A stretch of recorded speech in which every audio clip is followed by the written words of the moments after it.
Betul nggak? Sekalipun engkau dipermalukan hidupmu, tapi tangan Tuhan ada di atas kepalamu, itu namanya berkat, saudaraku.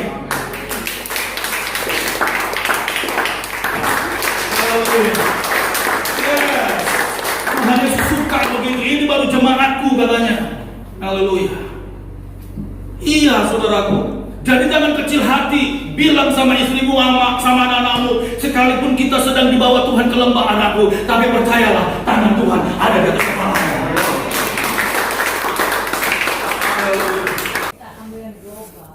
Ya, shalom saudara-saudaraku yang diberkati oleh Tuhan. Kembali berjumpa dengan saya Pastor Timotius Tampobolon, tentunya di channel God Ministry, channel kesayangan kita bersama. Oh ya, kali ini kita akan mendengarkan khotbah yang sangat memberkati, dan tentunya siapkan hati kita, dan biarlah semua yang kita dengar semuanya akan membangun serta memberkati kita, sehingga kita menjadi orang-orang yang diberkati Tuhan dengan luar biasa. Oh ya, jangan lupa ya untuk subscribe channel ini serta nyalakan tombol loncengnya, agar setiap kali Pastor Daud mengupload video yang baru, maka saudaralah orang yang pertama sekali menerima notifikasi dari Pastor Daud, tentunya lewat YouTube. Baik saudara-saudaraku, tidak menunggu lama-lama, sama-sama kita saksikan khotbah daripada hamba Tuhan yang diberkati berikut ini. Tuhan Yesus memberkati. Shalom. Saudaraku, mari kita buka Alkitab kita dari Markus pasal 8. Markus pasal 8 ayat 22 sampai 26 saja. Tidak usah banyak-banyak, saudaraku. Haleluya. Yang sudah dapat katakan amin? Iya, yang sudah dapat katakan amin. Puji Tuhan, saudaraku. Apa judulnya di sana, saudara? Yesus menyembuhkan seorang buta di Betsaida. Ya, siapa yang mau disembuhkan Tuhan pada siang hari ini?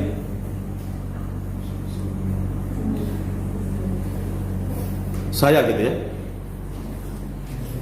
Siapa yang mau dijamah Tuhan pada siang hari?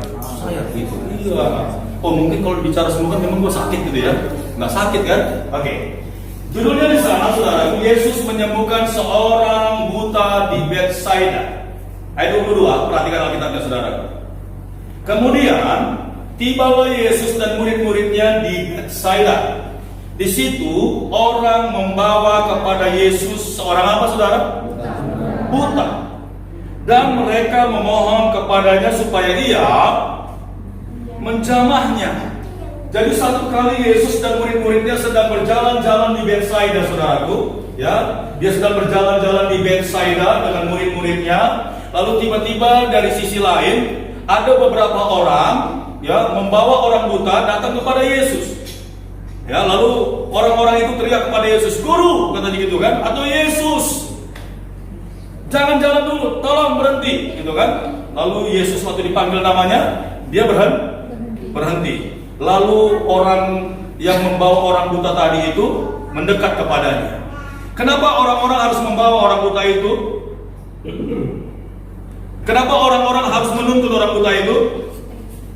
Karena orang buta itu tidak bisa lihat, saudaraku. Ya, jadi dia orang buta itu pekerjaannya cuma hanya meraba-raba agar dia bisa jalan.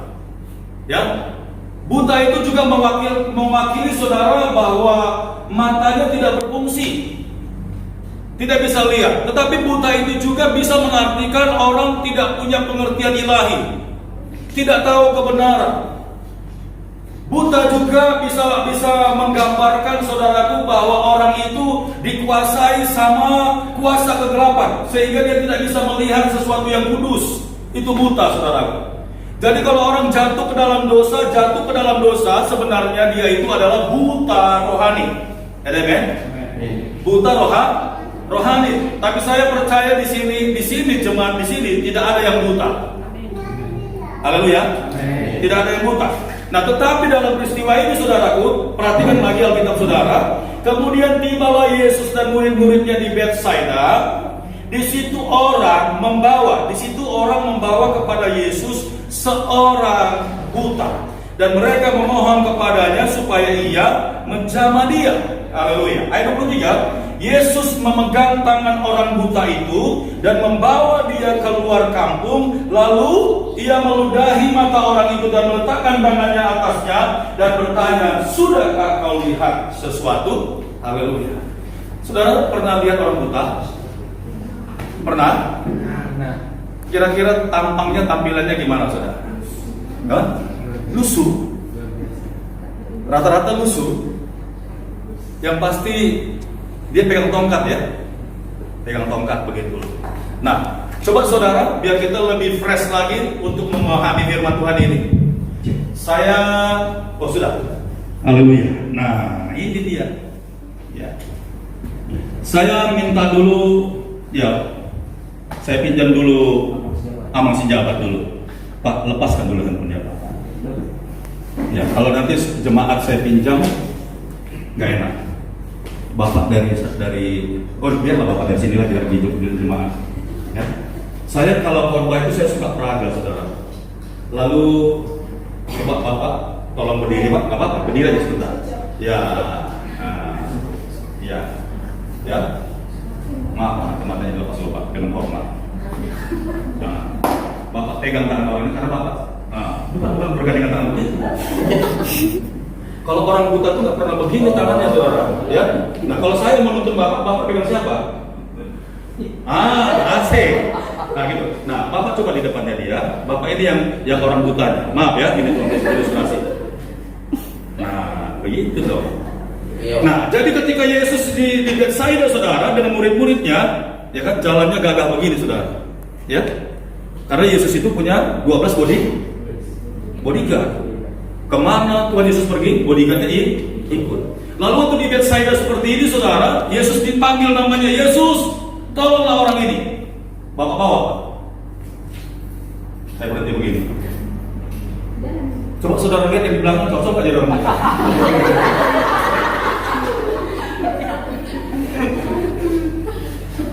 Amang serius lah.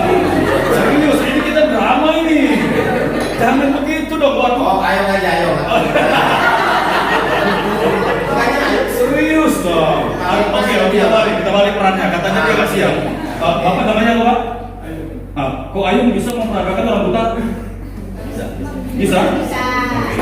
Makanya betul. Tuh, itu ibu aja langsung tahu dia. Makanya betul, Pak Ayung.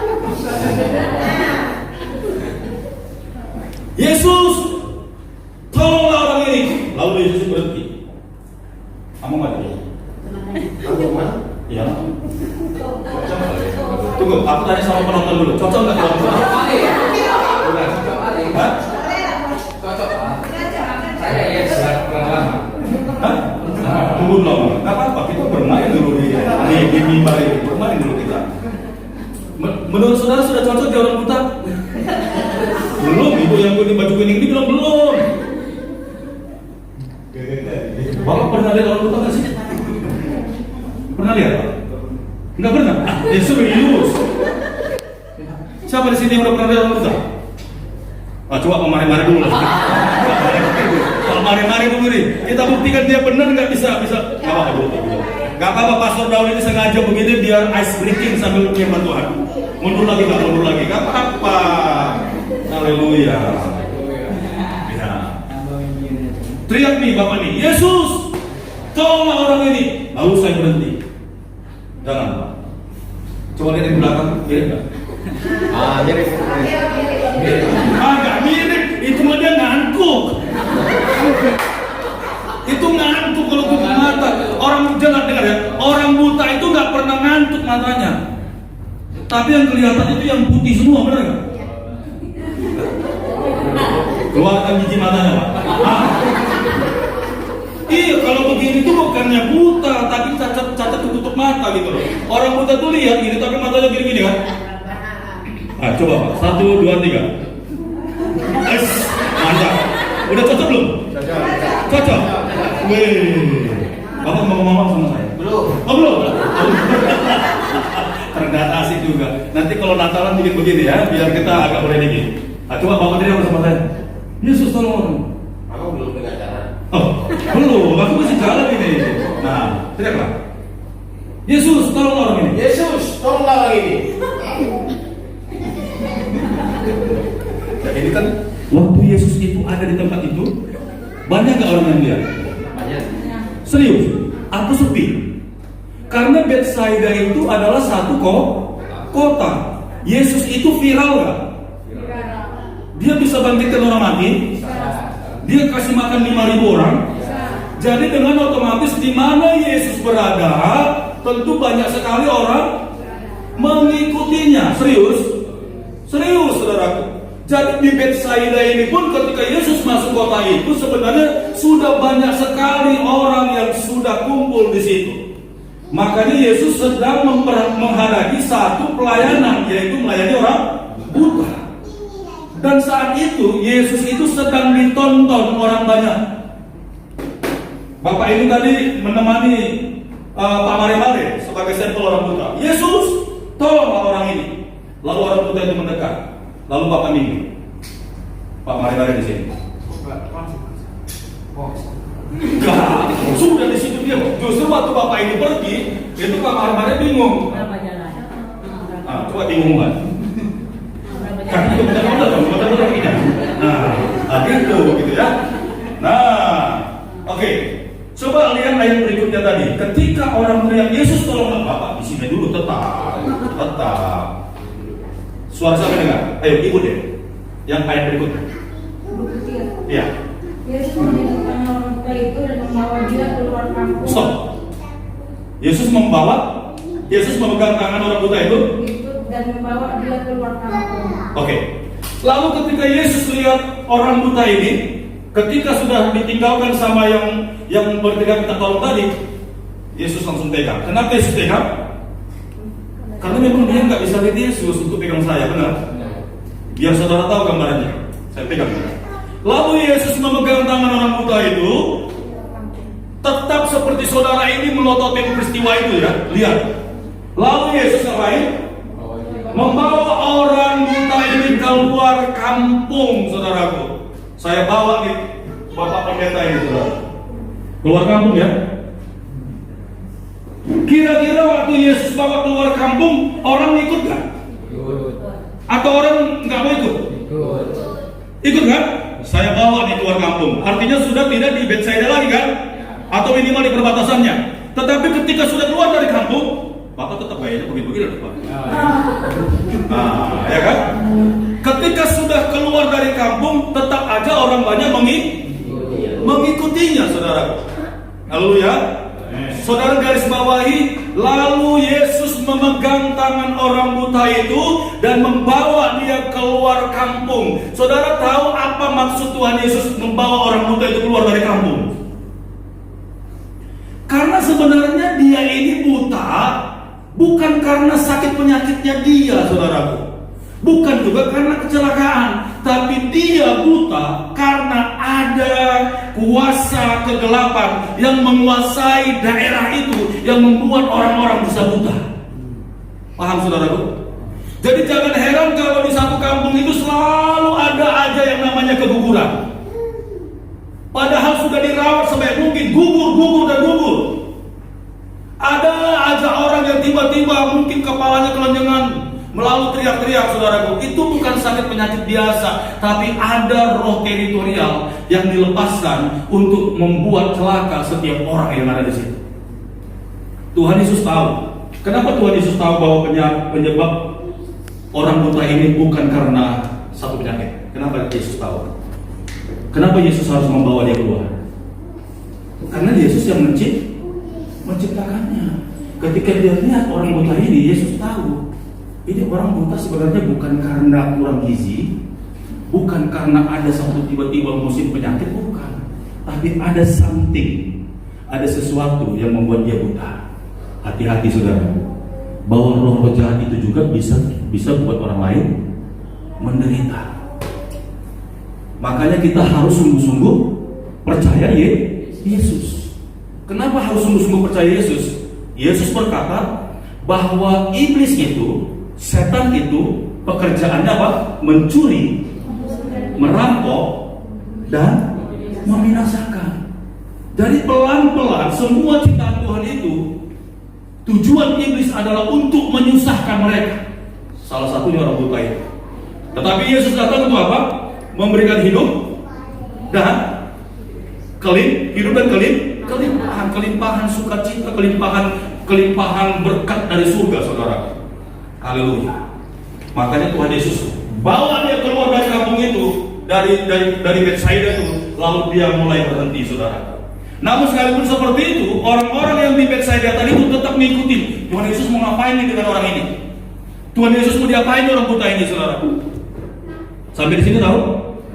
Haleluya. Coba ibu baca lagi ayat berikutnya. Setelah dia pegang tangan orang buta itu keluar dari kampung, apa yang terjadi? Lalu ia meludahi mata orang itu. Stop. Lalu Yesus ngapain?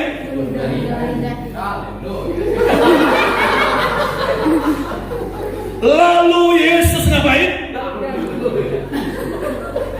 Cikung nih. Ini saya dekatin di sini ya. Yesus sangat tahu nggak bagaimana cara menyembuhkan anaknya. Tahu.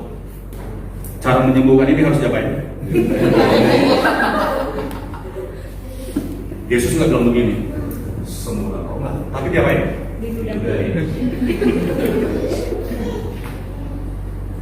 Duduk sebentar. Saya mau bilang begini, saudara. Kadang-kala untuk menyembuhkan kita, Tuhan izinkan sesuatu yang kadang-kadang kita tidak suka. Saya pernah lihat supir taksi berantem sama tukang ojek hanya gara-gara ngeludah. Kita ngeludah di depan orang aja sopan nggak? Kadang-kadang harus balik tembok, gitu ya, baru. Betul. Ini enggak. Supir taksi karena kebetulan belum sarapan, kembung perutnya, mual. Dia buka kaca, cuy, gitu. Tahu ada supir gojek, saudara. Diludahin udah bau banget, digosikan gigi kan gitu. Langsung dikejar sama tukang ojek. Wah, maka kurang ajar lu, semangat ludah lu nggak sopan lu, berhenti. Wah, ribut saudara. Supir taksi merasa terancam, dia bilang obeng. Abul. Saudara tahu? Hanya karena meludah saja orang bisa mempertaruhkan nyawanya. Haleluya. Yesus pernah diludahi nggak? Maksud diludahi itu saudara itu apa? Hah? Dihina, dipermalukan. Katakan sama-sama. Dipermalukan. Katakan sama-sama. Dipermalukan. Saudara, saya mau bilang begini. Sometimes, kadang-kala untuk menyembuhkan penyakit saudara, masalah saudara, Tuhan izinkan saudara dipermalukan. Amin sedikit. Amin. Halo. Tepuk tangan dulu dong Tuhan kita. Ketika saudara ikut Tuhan, saudaraku, itu tidak semuanya nyaman dan enak. Sampai kadang-kadang engkau harus dipermalukan benar-benar untuk apa? Agar engkau melihat kebodohanmu, agar engkau tahu penyakitmu itu seperti ini. Selama ini engkau jadi orang Kristen biasa-biasa saja. Tapi ketika engkau dipermalukan sama Tuhan, Tuhan izinkan biar engkau bisa lihat Tuhan. Berapa banyak orang-orang yang ikut Tuhan itu ketika dia dipermalukan dan dia tetap setia sama Tuhan, dia baru mengerti seperti ini rupanya ikut Tuhan. Halo. Kalau engkau ikut Tuhan itu engkau dipuji-puji, disanjung-sanjung, enggak ada itu saudara. Pikul salib itu dipermalukan.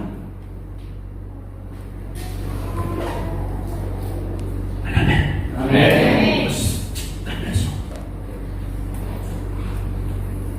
Jadi ketika saudara sedang punya masalah, tadinya kaya, tiba-tiba melorot habis, itu Tuhan permalukan. Untuk apa? Biar engkau tahu ketika itu Tuhan itu hatimu itu tulus mencintai dia. Apakah karena uangmu atau karena memang hatimu? Dulu engkau sehat, engkau rajin ibadah, haleluya, Allah dahsyat. Ketika Tuhan izinkan engkau sakit, engkau baru tahu engkau setia atau bukan. Engkau cari bukan atau cari Tuhan?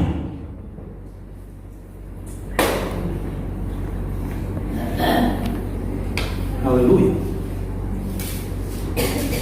Bilang sama Tuhan, terima kasih. Coba lihat ke kananmu, kamu siap dipermalukan? Kamu siap dipermalukan? Ini baru berkat. Ini berkat rohani. Haleluya. Yesus sangat tahu bagaimana cara menyembuhkan orang buta ini. Ternyata selama ini yang membuat dia buta, Tuhan tahu. Makanya ketika dia bawa keluar dari kampung ini bicara ada istiadat, saudaraku. Ada istiadat. Kampung ini, gimana Bu? Iya, ada istiadat. Kampung ini berbicara, ada istiadat, betul. Kampung ini berbicara tentang kebiasaan hidup.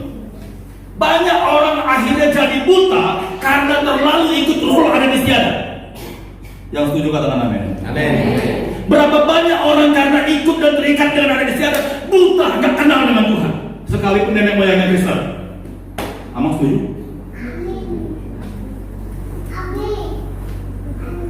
Ini bukan hanya orang Batak saja, semua yang berbau adat istiadat, roh agamawi.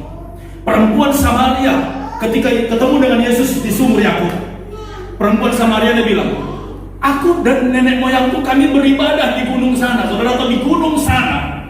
Yesus berkata, satu kali kelak nanti penyembah-penyembah itu bukan hanya beribadah di gunung, tapi di Yerusalem, bahkan di mana-mana. Sebab penyembah-penyembah yang benar itu akan menyembah Bapa di dalam roh dan kebenaran, saudara. Kata beribadah di gunung itu roh agamawi. Roh agamawi, roh ajaran turun-temurun. Sebagaimana nenek moyangmu dulu menjadi Kristen, tapi masih bisa menyembah berhala, masih percaya sama dukun, masih menyerahkan hidupnya kepada kuasa kegelapan, dan anak-anaknya juga masih mengikuti itu. Itu namanya roh agamawi. Itulah yang membuat orang banyak sekali buta. Tuhan sudah lewat di situ, tapi dia nggak kenal Tuhan itu mana. Berapa banyak orang Kristen itu ketika lawatan Allah terjadi, bahkan lawatan itu dimaki-maki sama dia. Bahkan urapan Tuhan itu dikatakan sesat. Bahkan apa yang Tuhan kerjakan itu dianggap bohong semuanya. Haleluya. Siang hari ini tangkap berkat Tuhan juga. Bilang pada dirimu, aku tidak mau buta. Aku harus cari Tuhan. Aku harus belajar melihat Tuhan. Makanya orang buta itu untuk menyembuhkan dia, agar dia bisa melihat kembali.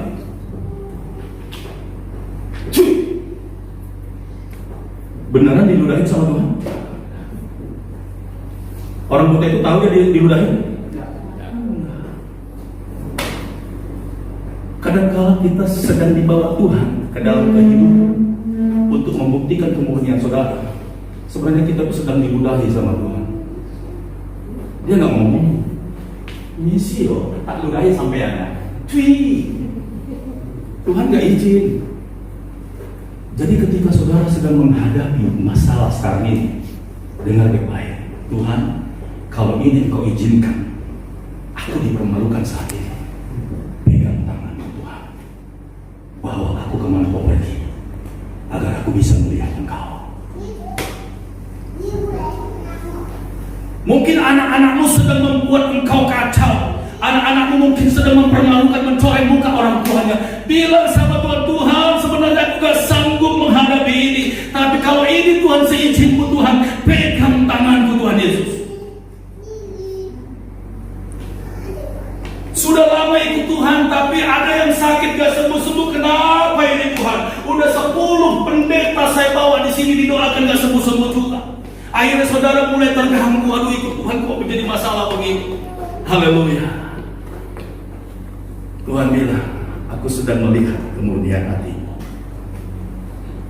Bilang sama Tuhan, Tuhan, beri aku kekuatan, mampukan aku Tuhan, agar aku melihat Tuhan. Coba baca lagi ayat berikutnya. Setelah dia diludahi,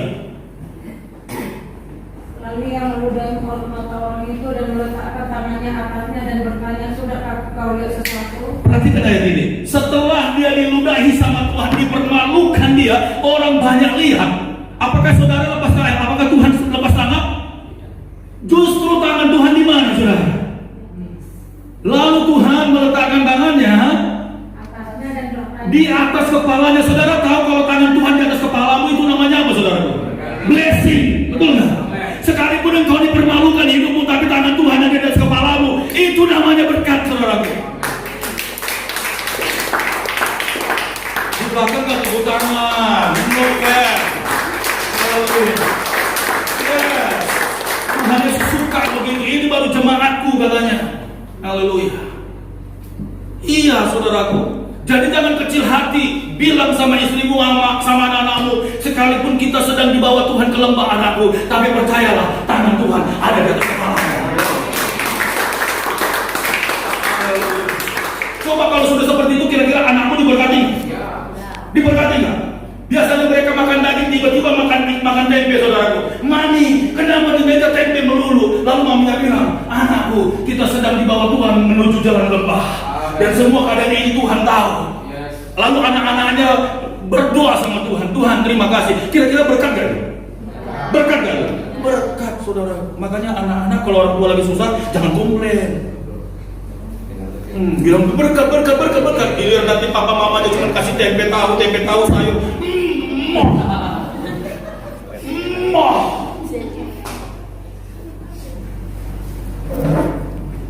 Benar Bu? Benar?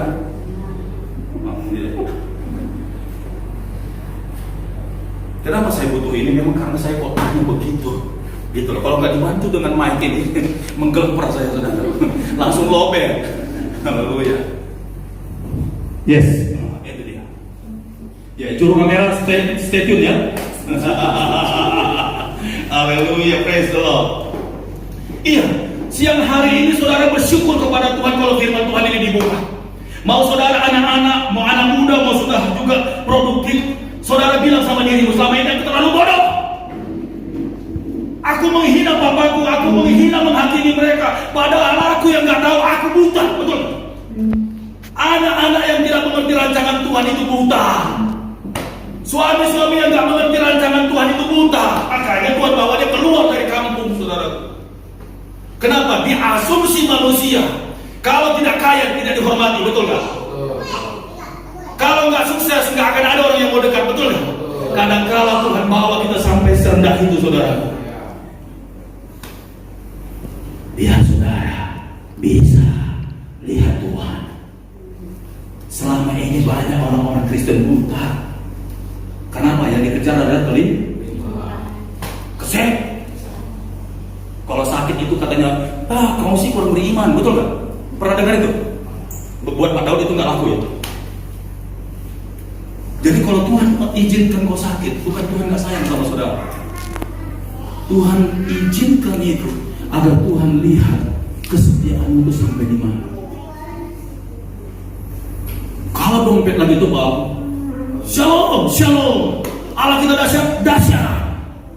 Giliran kalau misalnya bulan tua dompet gak ada isinya, kira-kira mau ke gereja nggak ya? Pak Pendeta, aku nggak bisa datang Pak. Aku lagi nggak punya duit. Syukur dia ngaku nggak punya duit, saudara. Aku lagi lemes. Ada lagi bapak-bapak bilang, Pak Gembala minta maaf ya, aku nggak bisa ikut ibadah siang hari ini, encok Pak. Padahal alasannya kenapa? Banyak alasan, saudara. Kalau saudara punya pikiran seperti itu, yakinlah sebenarnya saudara nggak bisa lihat Tuhan. Tapi ketika saudara ada berkat, saudara aktif ke gereja, melayani Tuhan, ibadah, ikut doa. Lalu ketika saudara gak punya duit sama sekali, saudara tetap datang melewati pintu ini, saudara. Wow, kira-kira Tuhan di surga itu bangga gak ya? Bangga gak ya? Aku punya anak ini militan. Ada gak anak duit? Rajin ke gereja. Semua bilang, kalau saudara punya anak, ada anak yang satu setiap kali saudara suruh rajin sekali. Ada yang satu lagi setiap kali saudara suruh melawan terus. Kira-kira kalau saudara pulang dari tempat lain atau tempat kerjaan, mana yang lebih dulu saudara ingat? Jujur-jujuran kita ya? Hah? Yang melawan Bapak ingat? Oh itu kepahitan namanya. Jelas itu kepahitan karena yang diingat adalah melawan, benar kan? Kita jujur saudara. Buat saya sebagai hamba Tuhan, pasti yang saya ingat itu adalah anak saya yang selalu perhatian. Ih Papa sudah pulang, Papa capek ya. Rindu nggak dengan ungkapan itu? Bahkan masih kecil ya, itu badan saya masih belepotan. Mungkin saya dari bengkel kah, atau dari sawah kah. Itu anak saya baru habis mandi, saudara. Papa pulang, lalu dia peluk dia. Dia lagi Papa jorok, enggak. Saudara pilih mana? Ketika saudara kotor, anak saudara mau peluk, atau dia bilang, Papa kotor, gak mau, saya belum mau peluk. Pilih yang mana? Sekalipun papanya kotor, anaknya ini datang dan kejar dan peluk dia, benar ya? Kalau saudara punya anak seperti itu, kira-kira saudara tega nggak ke rumah tangan kosong? Tidak. Jujur dong. Baru dapat berkat, baru gajian ini, melintasi pasar. Aku kangen dengan anakku itu loh. Dia kemarin katanya cuma minta coklat. Beliin nggak coklat? Beliin. Bapa di surga juga seperti itu. Memang dia mengasihi semua anak-anaknya, tapi dia lebih mengasihi orang yang taat kepada dia. Benar? Taat kepada dia. Dan Tuhan mau itu di sini ada. Dalam situasi apapun hidupmu, taat kepada Tuhan. Saya mau bilang, saudara itu pasti menjadi prioritasnya Tuhan. Katakan prioritasnya Tuhan. Bilang sama kiri kananmu, kamu yakin tadi yang aku dikatakan pendeta tadi? Coba. Ya, Bapak serius dong, bilang sama saya. Yakin nggak? Bapak yakin nggak? Ibu yakin nggak? Inilah dia ini. Jangan ragu-ragu. Ya? Istri-istri juga seperti itu, saudaraku. Mau ada nggak? Mau tidak ada itu uang dibawa sama suami, istri tetap sambut suami dengan manis. Cuma Pak mare-mare dia begitu. Tapi kalau suami-suami lain, iya Pak Pendeta, istri saya kalau saya bulan 2 kalau itu ceweknya bukan main Pak Pendeta. Ibu-ibu langsung kakak. Benar. Haleluya. Siang hari ini kita semuanya dididik sama Tuhan ya. Mau anak remaja, anak-anak kecil, ya. Tuhan kita mau bisa lihat dia sedang bekerja. Ketika Tuhan Yesus meludahi orang buta itu, saudaraku, dia nggak membiarkan dipermalukan begitu saja, tapi dia bertanggung jawab. Dia lepaskan blessing. Saya mau bilang, ketika tangan Tuhan ada di atas kepalamu, itu artinya berkatnya gak lepas-lepas di dalam hidupmu. Dia jamin semua masa depanmu, saudaraku. Dia pelihara hidupmu. Sekalipun engkau sedang sakit, tapi kalau tangan Tuhan ada di atas kepalamu, dia jamin umur panjang, saudara. Cuman Bapak itu doang yang tepuk tangan, yang lain kagak. Jadi kejarlah itu, saudaraku. Makanya kitab Amsal berkata, tangan Tuhan itu akan merendang ketika engkau berjalan, ketika engkau duduk, ketika engkau beristirahat. Haleluya. Orang yang paling beruntung adalah kalau tangan Tuhan itu ada di atas kepalanya.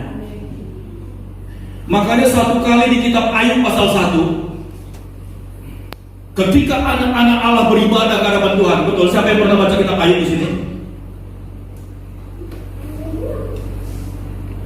Lalu anak-anak Allah itu beribadah. Alkitab mencatat, datang juga siapa di situ? Iblis. Datang juga simbolis di situ. Lalu Yesus bilang apa? Allah bilang apa sama dia? Hei bro, lu ngapain di sini? Dari mana aja lo? Benar nggak? Lalu Iblis bilang apa, saudara? Aku barusan saja mengelilingi dunia atau bumi ini.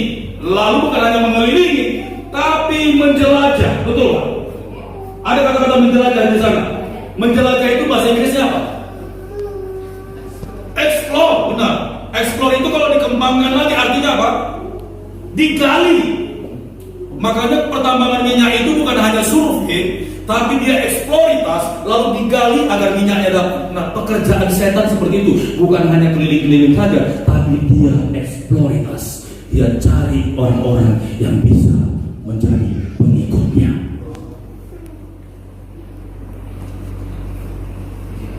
Saudara tahu tujuan iblis ngapain di situ?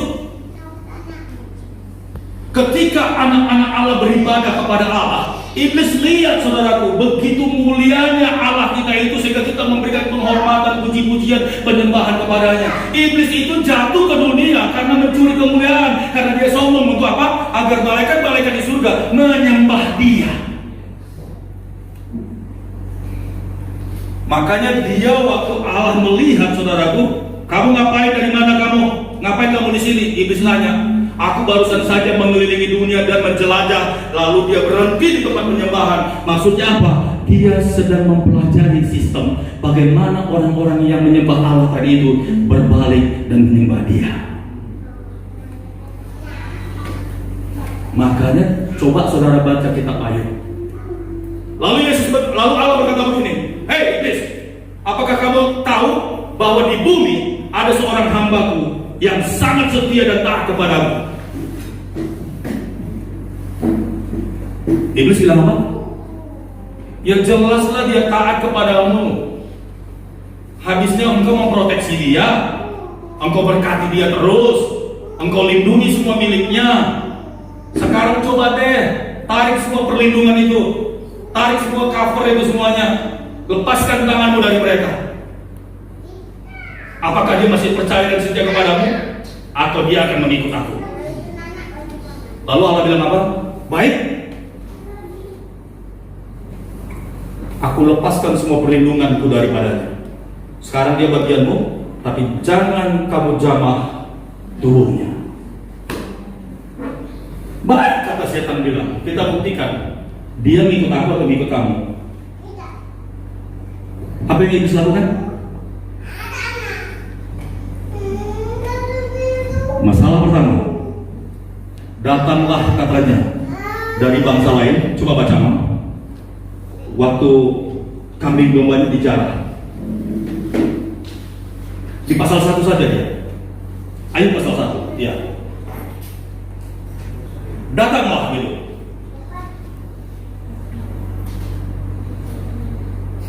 Lihat kan? Ya. Datanglah seorang pesuruh kepada Ayub dan berkata, Ya. sedang lembu sapi membajak dan keledai-keledai dinamakan rumput di Ya. sebelahnya. Datanglah orang-orang Seba menyerang dan merampasnya serta memukul penjaganya. Dengan mata pedang hanya akan rumput sendiri yang luput, sehingga dapat memberitahukan hal itu kepada Tuhan. Untuk masalah yang pertama, iblis lepaskan serangan, saudaraku. Kambing dombanya dijarah. Belum lagi Ayub menyelesaikan secara adat istiadat atau hukum, saudaraku. Kalau seandainya saudara motor saudara curi orang, saudara kemana larinya? Lapor polisi kan? Nggak bisa tidur semalaman, benar nggak? Akhirnya masuk angin, saudaraku, nggak nafsu makan. Kemudian buang air kan? Lalu minum tolak angin, masuk angin terus gitu. Masih satu motor yang hilang. Ayub, kambing dombanya dijarah semuanya, saudaraku. Belum lagi dia berpikir masalah kedua datang. Baca.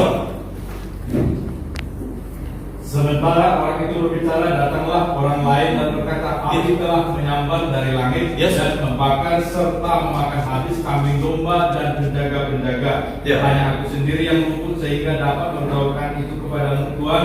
Ya. Sementara orang itu berbicara, Yes. datanglah orang lain dan berkata, orang-orang Kasdim membentuk 3 pasukan, lalu menyerbu unta-unta dan merampasnya serta memukul penjaganya dengan mata pedang. Yes. Hanya aku sendiri yang luput sehingga dapat memberitahukan hal itu kepada Tuhan. Belum lagi itu dibahas dan diselesaikan, muncul lagi masalah yang ketiga.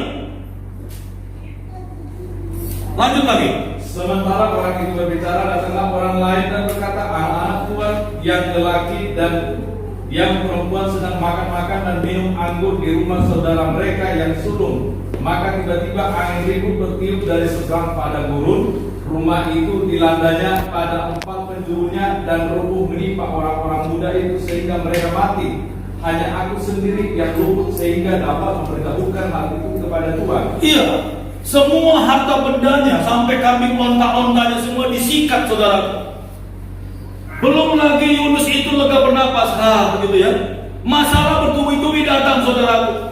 Iblis itu membuat Ayub dia tekan sehabis-habisnya. Maksudnya biar Ayub itu menyembah dia, mengutuki Tuhan, meninggalkan Tuhan. Bahkan istrinya pun sempat marah sama dia. Masihkah kau menyembah Allah yang kau sembah itu? Tinggalkanlah dia, ludahi aja dia. Ayub bilang apa sama istrinya? Kamu ini istri gila, kamu ini. Apakah kamu mau menerima yang baiknya saja, tapi kamu tidak mau menerima yang tidak baik daripada Tuhan? Baca terus, Pak. Maka berdirilah Ayub lalu mengoyak jubahnya dan mencungkil kepalanya, kemudian sujudlah ia dan menyembah. Katanya, dengan telanjang aku keluar dari kandungan ibuku, dengan telanjang juga aku akan kembali ke dalamnya. Tuhan yang memberi, Tuhan yang mengambil, terpujilah nama Tuhan. Terus. Dalam kesemuanya itu Ayub tidak berbuat dosa. Ya, baiklah saudara-saudaraku yang diberkati oleh Tuhan, kita telah mendengarkan pengajaran serta khotbah yang begitu sangat memberkati. Kiranya semuanya boleh membangun serta menjadikan kita menjadi orang-orang yang kudus, berkenan, serta menjadi berkat bagi banyak orang. Sampai jumpa di video berikutnya. Tuhan Yesus memberkati. Shalom.